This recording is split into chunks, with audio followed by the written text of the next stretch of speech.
প্রিয় দর্শক, আজকে আমার সাথে রয়েছে বীর মুক্তিযোদ্ধা আব্দুল কাদের সাহেব। আমরা আপনার কাছ থেকে আপনার মুক্তিযুদ্ধকালীন আপনি যে সশরীরে মুক্তিযুদ্ধ করেছেন, আপনার যুদ্ধকালীন যে কোনো একটি স্মরণীয় ঘটনা আমাদের সাথে একটু শেয়ার করেন। আমি যখন ওইখান থেকে সুত্তাকলা এই ক্যাম্পে গার্ড কমান্ডার ছিলাম, তখন আমরা বিকালে কিছু অপারেশনে বাইরে হইতাম। ওইখান থেকে আমরা একটা হয়ে, কিন্তু যখন দত্তসার দিঘির এখানে আমাদেরকে দেখছে পাঞ্জাবিরা যে এরা তো মুক্তিযোদ্ধা, তখন ওনারা গাছের আড়াল নিছে আর আমরা ওইখানে গেলাম। যাওয়ার পরে বসি নিচে নামবো, এই মুহূর্তে দেখি যে ওনারা ব্রাশ করছে। আমি তাড়াতাড়ি পাহাড়ের উপরে উঠছি, উঠার পরে আমাকে টার্গেট করে শুধু ব্রাশে করতেছে, কিন্তু মাথার পাশে, গেড়ির পাশে, আশেপাশে পড়তেছে, কিন্তু গায়ে পড়তেছে না। তখন বেহুশ অবস্থায় সাপ গড়ানির মতো হাতের বুকে বান্ধি ঠ্যাঙের কাইয়া দিয়ে পাহাড়ের থেকে গড়াইবার শুরু করলাম। কাঠুরিয়ারে কাঠ কাটছে, যে কাঠের খোসাগুলা আদায় শরীরের ভিতরে ছিল। তখন উঠি দেখি যে আদায়টা রক্ত।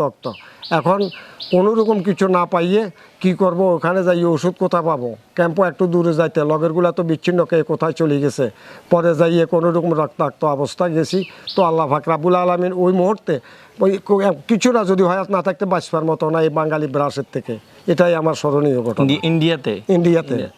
ইন্ডিয়ার সত্যাকোলা বর্ডারে। আচ্ছা। প্রিয় দর্শক, আমরা শুনেছিলাম আব্দুল কাদের সাহেবের স্মরণীয় সেই ভয়াবহ একটি ঘটনা।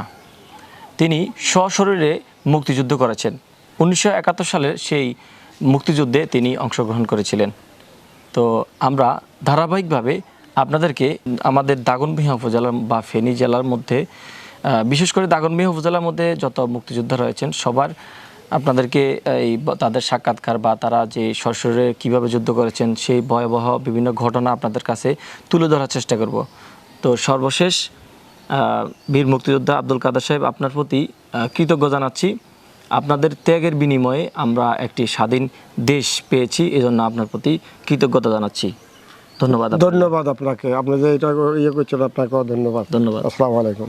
সবাই ভালো থাকবেন। আল্লাহ হাফেজ। আসসালামু আলাইকুম।